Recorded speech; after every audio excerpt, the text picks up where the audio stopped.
la preservación del fuego sagrado de la libertad y el destino del modelo republicano de gobierno son justamente considerados tan profundamente y tal vez tanto como aventuradamente en este experimento confiado a las manos del pueblo estadounidense. George Washington, en su discurso de inauguración.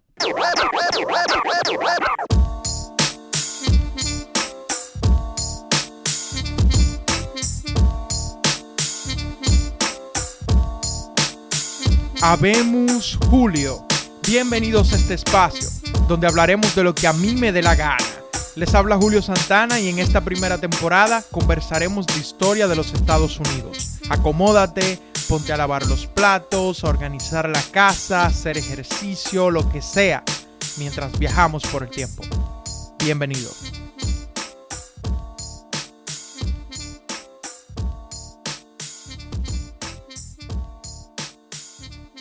Inmediatamente Washington entró a la presidencia, armó su gabinete. En ese momento el vicepresidente era John Adams, pero parte de su gabinete iba a ser un Dream Team. El secretario de Estado y el secretario del Tesoro eran las oficinas del gabinete que se habían creado, que eran más importantes. Y el secretario de Estado iba a ser Thomas Jefferson y el secretario del Tesoro no iba a ser nada más y nada menos que el señor Alexander Hamilton. Jefferson y Hamilton eran el yin y el yang, completamente opuestos, tanto en personalidad como en política. De hecho, hay un cuento que Jefferson siempre hacía, que es que se estaba tomando unas copas con Hamilton un día y Hamilton le pregunta quiénes son esos que están en esos cuadros. A lo que Jefferson responde, los hombres más grandiosos que jamás hayan existido, que eran Francis Bacon, Isaac Newton y John Locke. Tres intelectuales que cada uno en su área, uno en la filosofía, otro en la filosofía política y otro en la ciencia, habían hecho grandes avances. A lo que Alexander Hamilton respondió, no, el hombre más grande de todos los tiempos fue Julio César. Algo que ofendió por toda su vida y lo traumó a Thomas Jefferson y lo tomaría como una definición del carácter de Alexander Hamilton y de lo que él creía que era un buen gobernante, un dictador. Un emperador, básicamente. Entonces, esa diferencia de que Hamilton quería un ejecutivo fuerte, quería un gobierno nacional fuerte, mientras que Jefferson iba hacia los estados, creía más en la democracia, creía más en el pueblo y definitivamente creía más en legislatura más fuerte que un ejecutivo fuerte. Esta dialéctica va a tener repercusión en lo que iba a ser la formación del primer sistema de partido, pero no nos adelantemos. Así, las primeras medidas de Washington fueron armar su gabinete, pero las primeras del Congreso fue pasar el Judiciary Act de 1789, que creaba una Suprema Corte de Justicia con 6 jueces. Porque bueno, la Constitución especifica que se tiene que crear una Suprema Corte de Justicia, pero realmente no especifica de cuántos jueces. La Suprema Corte de Justicia se puede modificar a través de las leyes congresuales. Y así ha sido a través de la historia de los Estados Unidos. El Congreso también pasa el Tariff Act de 1789, que crearía aranceles para las importaciones, que para nada eso beneficiaba a los sureños, al menos los aranceles específicos que se pusieron. ¿Por qué? Porque los sureños solamente se dedicaban a la agricultura y todos los productos de consumo ellos lo importaban bastante, a diferencia de los norteños que se dedicaban casi exclusivamente al comercio. Pero eso llamaba a crear ingresos para el gobierno y esos ingresos les iban a ayudar a estabilizar el país. O por lo menos esa era la idea. Hamilton, que era obsesivo, muy inteligente, muy obsesivo y que tenía ya experiencia con las finanzas, porque dije que venía de la pobreza, pero ¿cómo llegó a donde llegó? Llegó donde llegó porque a un empleador de él le sorprendió lo bueno que era con las finanzas y lo fue promoviendo hasta que llegó a los Estados Unidos con varios promotores, no solamente ese. Entonces mostraba un talento, a pesar de venir de la pobreza, muy importante con las finanzas. Entonces ya el hombre tenía un background para ser secretario del Tesoro. Como el hombre era intenso y estaba muy dedicado a esto, creó muchísimos reportes, larguísimos, para Washington y para los congresistas. El primero fue el reporte de crédito público. Para Hamilton se necesitaba tener un crédito, es decir, tener credibilidad ante no solamente los ciudadanos, sino los países, para todo el mundo, tener credibilidad de que Estados Unidos era un lugar donde se podía invertir. Para ello se necesitaba pactar la deuda. Lo primero que llamaba Hamilton era que el gobierno federal asumiera la deuda de los estados y pagara también los bonos que los ciudadanos habían comprado y también que los extranjeros habían comprado para la guerra. Le pusieron de manera burlesca el padre de la deuda nacional y bueno, él no lo tomó como ofensa porque él creía que endeudarse, si eso significaba obtener crédito, es decir, tener credibilidad ante las personas que compran deuda, para él eso era simplemente un paso a seguir. Un pequeñito daño colateral, por así decirlo. Bueno, todo esto son supuestos, no estoy tan seguro de que le decían así, que el padre de la deuda nacional, whatever. Otro reporte fue el reporte de las manufacturas, que se dice que ese es su magnum opus, a pesar de que en su momento quizás no tuvo tanta controversia como otros reportes. Ese reporte de las manufacturas va a tener repercusión en lo que va a ser el sistema estadounidense de la economía. De hecho, en la escuela de economía estadounidense. Porque lo que dice Hamilton es que el gobierno estadounidense tenía que subsidiar áreas específicas de la economía que entendía que eran estratégicas para desarrollar. Y así, de una manera u otra, el gobierno debía ser proteccionista y también el gobierno debía subsidiar. Y eso es lo que va a hacer el gobierno de los Estados Unidos por muchísimos años para tratar de desarrollar su economía. De hecho, se puede decir que la influencia de Hamilton en esta escuela estadounidense de política económica va a seguir hasta hoy. Pero bueno, eso es ya para un episodio o más bien una temporada donde hablemos quizá de economía o de políticas públicas. Pero ahora no. El otro reporte fue el reporte del Banco Nacional. En este reporte, Hamilton argumentaba que se necesitaba un Banco Nacional que pudiera emitir dinero. Los antifederalistas y sobre todo Jefferson estaban completamente en desacuerdo con ello. Washington le pidió a Jefferson que le elaborara un memorándum diciendo sus argumentos de por qué no se debía hacer un banco nacional. A lo que Jefferson respondió con dicho memorándum larguísimo. Y luego Hamilton fue punto por punto refutando con otro memorándum que le pasó a Washington los puntos de Jefferson. Al final, Washington decidió que debía hacerse el Banco Nacional porque le convenció más la argumentación que hizo Hamilton. Y así se creó el primer Banco Nacional a través del Congreso y con Washington, ¿no? En estos años, Hamilton también puso un impuesto al consumo para generar ganancias e ir reorganizando la economía. Y también en esos impuestos al consumo, no era uno solo, lo dije en singular, pero no era uno solo, también había un impuesto al whisky. Eso creó la rebelión del whisky, porque en ese tiempo se bebía desde la mañana hasta la noche. O sea, el alcohol se consumía en aquel tiempo mucho más que el agua, especialmente en los países con tradición inglesa. Al final ese impuesto al whisky se terminó descontinuando, pero eso fue un pequeño desacierto que tuvo Hamilton en lo que fueron sus políticas económicas. Para Hamilton lograr las reformas económicas que él proponía, debía de alguna manera conseguir el apoyo de los antifederalistas y especialmente de los antifederalistas que tenían más influencia, como Jefferson. ¿Y cómo lo hizo? Pactó con ellos de la siguiente forma. Se ventilaba que la capital debía estar en Pensilvania o en Nueva York. Hamilton tenía mucha influencia e iba a hacer que la capital de los Estados Unidos se hiciera en la ciudad de Nueva York. Lo que pactó entonces con los virginianos, con Jefferson y James Madison a la cabeza, era que la capital se iba a hacer en un nuevo sitio, a las orillas del río Potomac, muy cerca de Virginia. La capital iba a estar más cerca de Virginia que de la ciudad de Nueva York y por supuesto muchísimo más cerca de Virginia que de Nueva Inglaterra. Eso fue un win-win situation.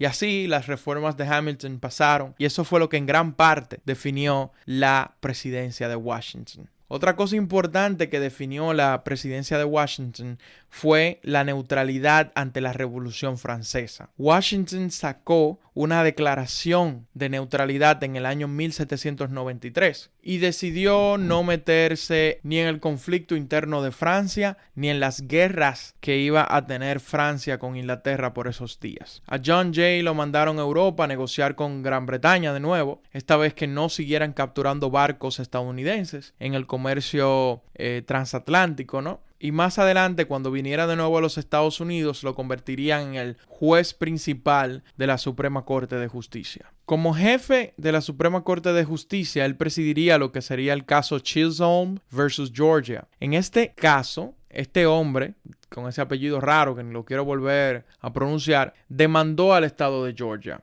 El estado de Georgia decidió no presentarse y la Suprema Corte de Justicia le dio la razón a este hombre de nuevo. Lo que pasó es que se tuvo que hacer una enmienda constitucional para especificar en la Constitución que las personas comunes no pueden demandar los estados por este caso en específico. Y creo que ese fue el caso de más alto perfil que presidió John Jay como jefe de la Suprema Corte de Justicia.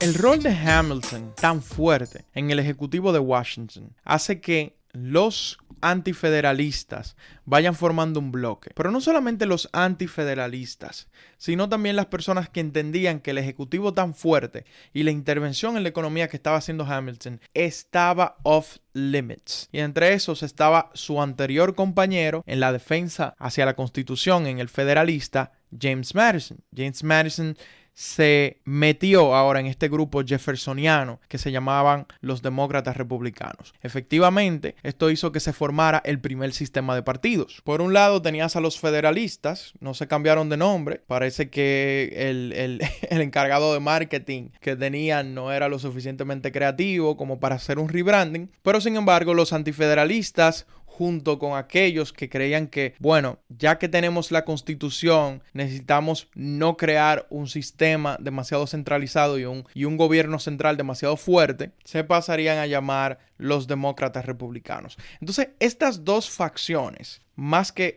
todo facciones, no le vamos a llamar partidos políticos porque se puede confundir mucho con la concepción moderna de lo que es un partido político, y este no es el caso. Los federalistas eran más aristocráticos, creían en el gobierno de los mejores, mientras que los demócratas republicanos eran más jeffersonianos. No todos, porque como digo, ahí estaba James Madison, que no creía demasiado en la expansión de la democracia, pero sí creía en las otras cosas que vamos a mencionar a continuación. Por ejemplo, Madison sí se alineaba con los demócratas republicanos en el hecho de que se debía empoderar a los estados por encima del gobierno central, en vez de que el gobierno central tenga demasiado poder por encima de los estados. En fin, los demócratas republicanos querían preservar los derechos de los estados, mientras que los hamiltonianos, los federalistas, nacionalistas, querían aplastarlos por el bienestar de la nación. Los federalistas creían que la Constitución debía interpretarse de acuerdo a las circunstancias, mientras que los demócratas republicanos decían no. Lo que dice la Constitución es lo que debe de cumplirse. Los demócratas republicanos, especialmente los jeffersonianos, tenían una idealización del hombre común, del Geo-Man.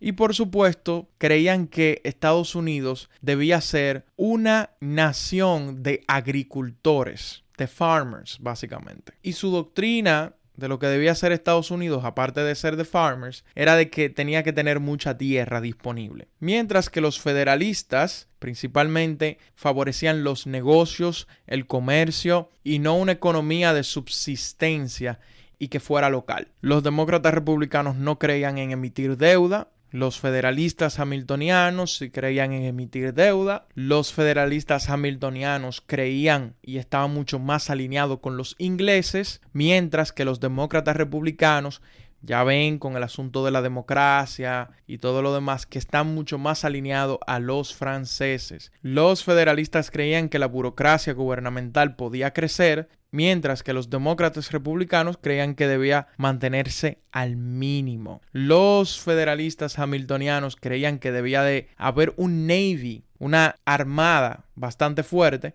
mientras que los demócratas republicanos creían que solamente si era estrictamente necesario, es decir, que debía ser mínimo. Al final, esto terminaría principalmente en que en el norte se apoyaría mucho a los federalistas hamiltonianos, mientras que más al sur se apoyaría mucho a los demócratas republicanos, porque aquí con el asunto de que queremos agricultura versus queremos comercio, había un asunto muy regional, ¿no? Pero terminada la presidencia de Washington, los federalistas debían lanzar su candidato y Hamilton no era, porque a través de todas sus medidas se volvió un hombre muy impopular. Así que a pesar de todo lanzaron a John Adams como presidente y se volvió el presidente de los Estados Unidos. El siguiente más votado fue Thomas Jefferson y de acuerdo a las reglas constitucionales de la época se volvería el vicepresidente. La presidencia de John Adams, que va desde 1797 a 1801, va a ser de un solo término presidencial. No va a lograr reelegirse. Y va a ser tan disruptiva en términos de las políticas que iba a terminar enemigo a muerte, como quien dice, por lo menos por unos años, de Thomas Jefferson. Hasta que luego se volverían a ser amigos y de hecho iban a intercambiar muchas cartas hasta el final de su vida, de cada uno, que murieron el mismo día, una historia muy bonita que contar, pero en ese momento eran enemigos a muerte. Estas cartas que ellos intercambiaban, y déjame hacer una pequeña digresión aquí, son una fuente de conocimiento histórico para los historiadores, porque ahí se puede ver la opinión de dos personas que estaban en polos completamente opuestos en términos políticos, intercambiando uno con otro correspondencia, dando opiniones de lo que estaba pasando en la nación en ese momento. Pero John Adams, para proteger a los barcos mercantes de todos los conflictos que estaban ocurriendo en Europa, revivió lo que era la armada que había existido durante la guerra. Otra cosa que ocurrió, y esto es muy importante, esto va a protagonizar básicamente la presidencia de John Adams, y es que el directorio de Francia, que fue ese gobierno que se formó luego de la Revolución Francesa, era hostil al gobierno de los Estados Unidos.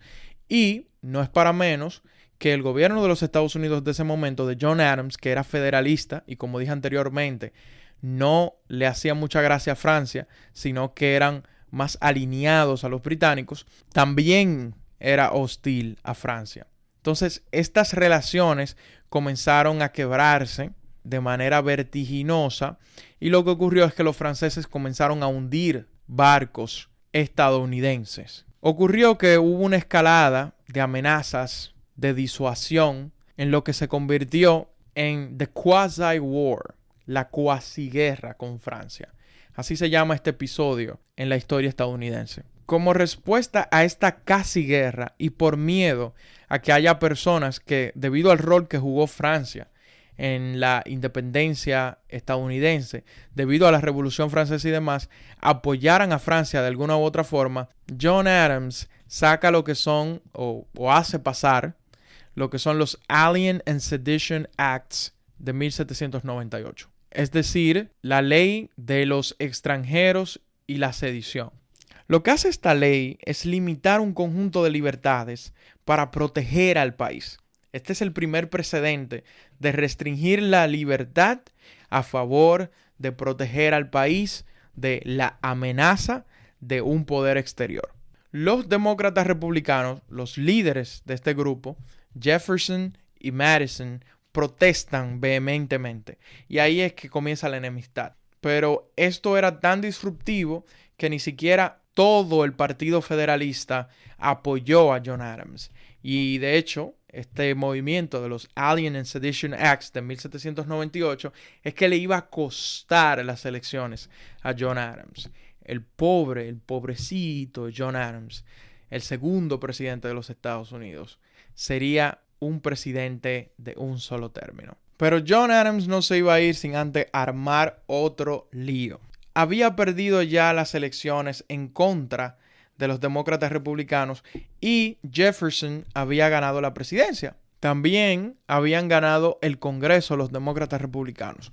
Aprovechándose de que el Congreso actual era principalmente federalista, los federalistas sacaron el Judiciary Act de 1801. A través de esta ley lo que se hizo es que se pusieron más jueces. Eso le llamaron los Midnight Judges, porque antes de que se acabara su término, antes de que dieran las 12 a.m., puso muchos jueces que favorecieran al partido federalista, la facción federalista. Uno de esos jueces iba a convertirse en el jefe de la Suprema Corte de Justicia y iba a ser el juez John Marshall, que se convertiría quizá en el juez de la Suprema Corte más influyente de toda la historia de los Estados Unidos. Lo que pasaría es que el gobierno demócrata republicano que entraba ahí en 1801 quería darle para atrás a estos jueces antes de que tomaran el cargo. Uno de estos jueces demandó, se llamaba Marbury, al secretario de Estado en ese momento, que era James Madison, en este nuevo gobierno, en esta nueva administración, porque entendía que si ya se había aprobado la ley no le podían dar para atrás. John Marshall hizo un movimiento estratégico. Él dijo: yo le voy a dar esta victoria a los demócratas republicanos, voy a darle la razón a través de decir que Marbury no tiene el derecho a reclamo, en este caso, al secretario de Estado Madison, pero al mismo tiempo, en mi interpretación, en mi lectura de este caso, lo que voy a decir es que la Suprema Corte de Justicia tiene el poder de revisión judicial. Es decir, Marshall de un plumazo dice que la Suprema Corte de Justicia es la única rama de gobierno que tiene la capacidad de interpretar la Constitución. Y ahí la Suprema Corte de Justicia, que básicamente iba a ser una rama de gobierno no tan poderosa, se convierte en una muy poderosa. Así que John Marshall y la Suprema Corte de Justicia terminó empoderada, terminaron ganando, a pesar de hacerle esa concesión a los demócratas republicanos y decir, bueno, que no asuman los nuevos jueces. Pero aún así, a pesar de que no asumieron los nuevos jueces, ahora los jueces tenemos el power.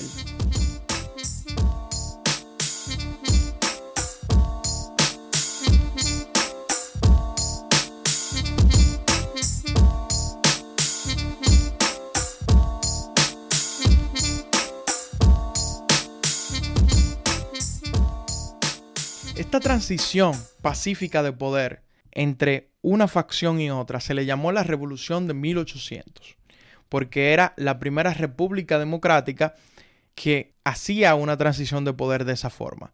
Era, sin duda alguna, un asunto revolucionario. Pero algo pasó. Aaron Burr y Jefferson quedaron empate en las elecciones. Aaron Burr se convertiría entonces en el vicepresidente, porque la Cámara de Representantes, cuando queda empate, el asunto del colegio electoral es que desempata las elecciones y decidió a favor de Jefferson. Aaron Burr entonces simplemente se vuelve el vicepresidente. Pero hay algo extraño aquí, y es que el que queda en segundo lugar se vuelve el vicepresidente. Eso no tiene nada que ver con lo que tenemos hoy en día, que el vicepresidente acompaña al presidente en las elecciones. Entonces lo que sucede es que ellos corrigen eso, de que el vicepresidente sea una persona hostil al presidente, que fue lo que pasó con Aaron Burr y Jefferson, y lo que pasó también con John Adams y Jefferson, cuando Jefferson era vicepresidente de John Adams. Entonces aquí se hace la enmienda 12, y la enmienda 12 hace el proceso que sea con un ticket y que el presidente y el vicepresidente vayan juntos y sean parte quizá de la misma facción, sean amiguitos si se pueden, sean personas de confianza, lo que sea, ¿no? Justamente Aaron Burr iba a ser el asesino en un duelo de Alexander Hamilton. Hamilton muere por estas diferencias entre demócratas republicanos y federalistas, por un escándalo con una mujer. El tipo era todo un personaje, un hombre muy orgulloso, muy petulante, como había dicho anteriormente.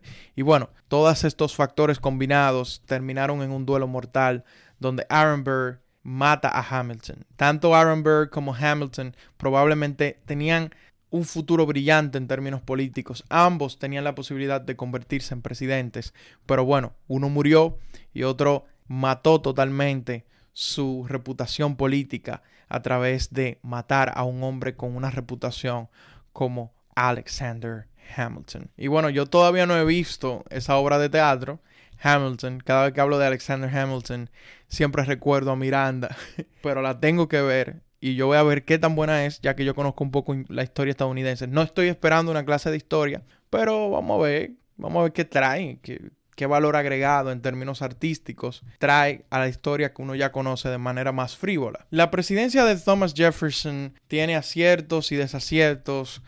Tiene un escándalo con Sally Hemings, que era una esclava que él tenía, con la que supuestamente mantuvo relaciones sexuales, lo cual era un gran escándalo. Pero no solamente se trataba de que Jefferson tuvo una relación sexual con ella. Tuvo incluso hijos ilegítimos, se dice. Y esta era una mujer que no era una esclava africana, sino que era una quadroon. Una quadroon era una persona, o un quadroon, era una persona que tenía 1/4 de sangre africana y 3/4 de ascendencia europea. Eso no significaba que esa persona iba a dejar de ser una persona inferior. De hecho, por eso se utilizaban este tipo de denominaciones.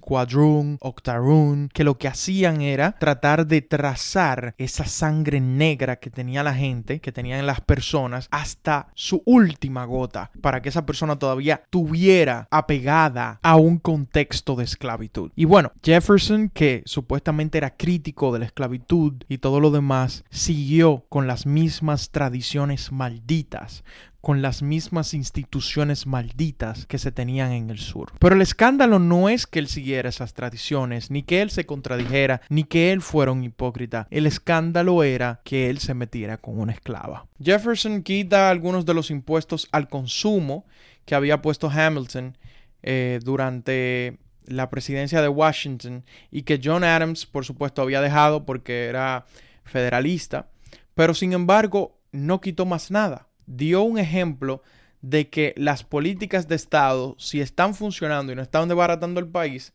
hay que darle continuidad, a pesar de que él pertenecía a otra facción. Lo cual fue un ejemplo muy importante, un precedente muy importante, porque le estamos dando continuidad a las políticas. Estos precedentes que van sentando estos hombres es que van a ir garantizando el éxito de este país. Por lo menos así lo veo yo.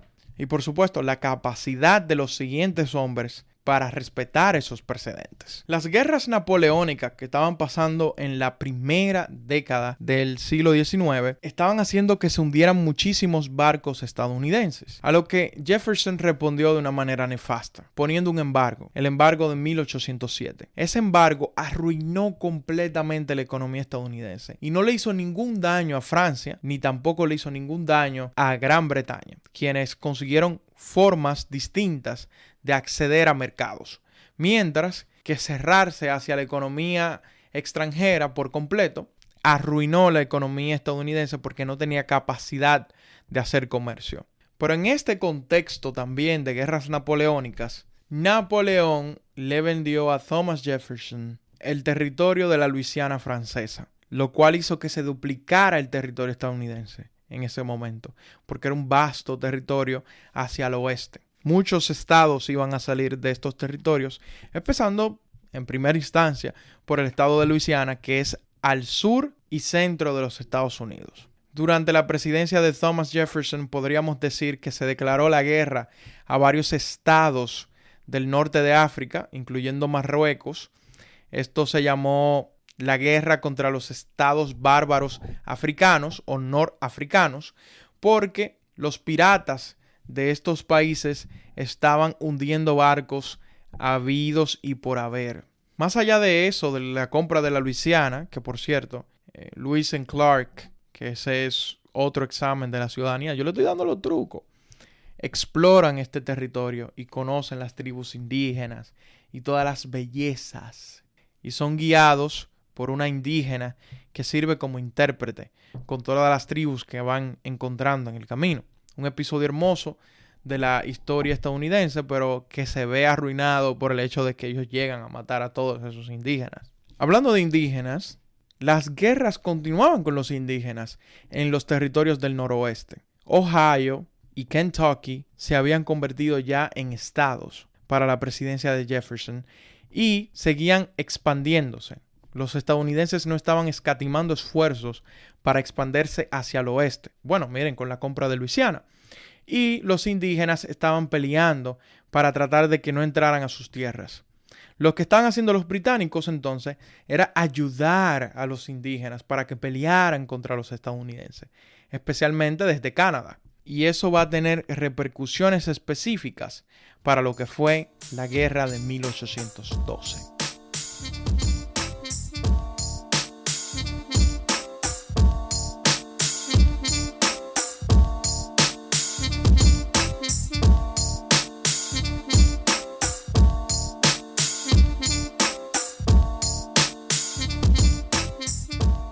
James Madison gana la presidencia ya en 1809, asume, tiene una agenda política de continuidad a lo que había hecho Jefferson, pero a diferencia de Jefferson, estaba decidido a declarar la guerra a los poderes europeos en caso de que sea necesario. Y así vio la necesidad de declarar la guerra a Gran Bretaña en el año 1812.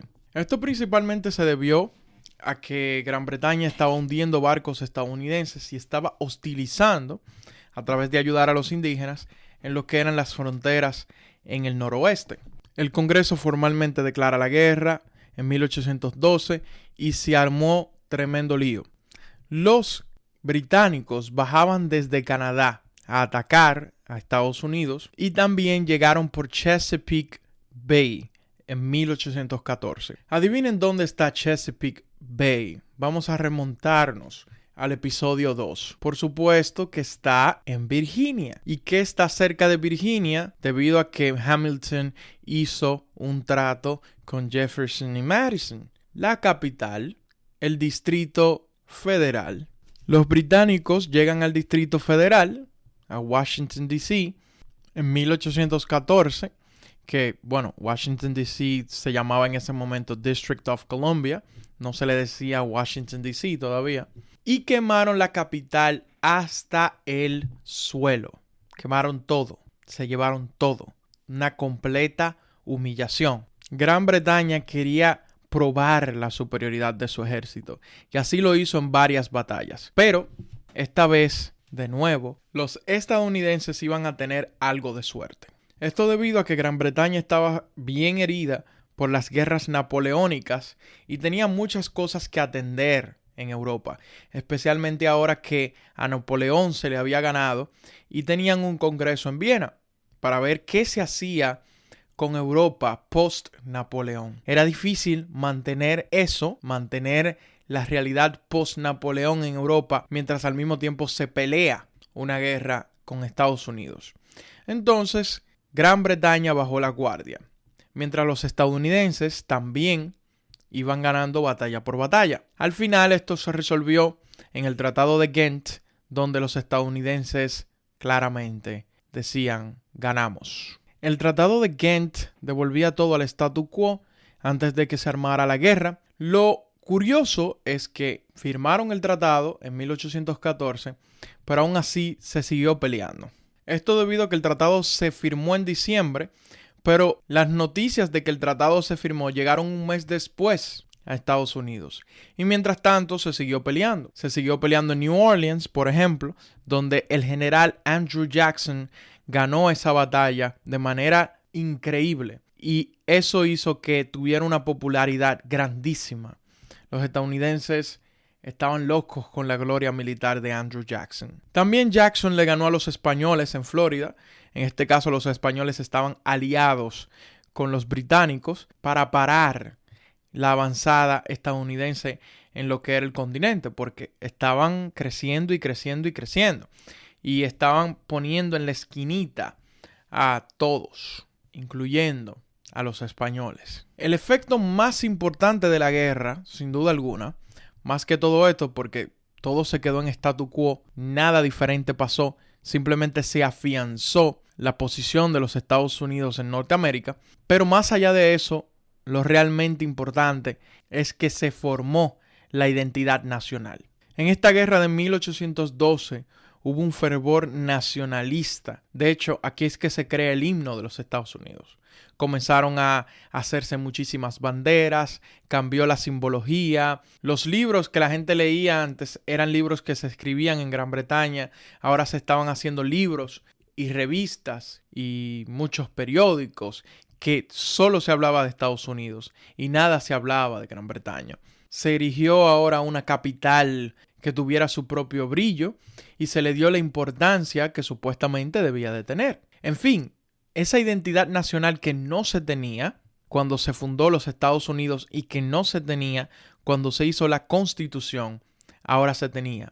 Ya no éramos Massachusetts, ya no éramos Virginia, ya no éramos Georgia o Nueva York, ahora éramos los Estados Unidos de América. Pero había un grupo de personas que no estaba del todo feliz con la guerra de 1812, que eran los comerciantes de Nueva Inglaterra. Estos comerciantes, que eran principalmente federalistas, como ya habíamos dicho anteriormente, se oponían a la guerra porque les dañaba el comercio. La guerra con Gran Bretaña inhibía el comercio internacional no solamente con este país, sino con el resto del continente europeo, lo cual arruinaba a estos comerciantes. Estos comerciantes convocaron la Convención de Hartford en 1814 para discutir precisamente estos asuntos. Pero lo que no sabían ellos es que ya el fervor nacionalista era tal que no les iban a perdonar que se opusieran a la victoria de Estados Unidos, que se opusieran a la gesta patriótica. Y allí, los federalistas desaparecieron. Perdieron toda la credibilidad ante el electorado. Así, el Partido Demócrata Republicano se volvió el único partido vivo, es decir, un partido hegemónico. Este primer sistema de partidos, entonces, termina con varios años donde solamente había un partido en los Estados Unidos. Esta era se le llama la era de los buenos sentimientos. Y a los presidentes que estuvieron en la era de los buenos sentimientos fueron James Madison en sus últimos años y luego James Monroe, ambos virginianos. Y ambos eran sucesores de otro virginiano, Jefferson. A esta sucesión de presidentes virginianos se le llamó la dinastía virginiana. Ya en el siguiente episodio vamos a hablar de esta supuesta era de los buenos sentimientos, The Good Feelings Era. A ver si realmente era una era de buenos sentimientos o se sentía así. Allá los veo.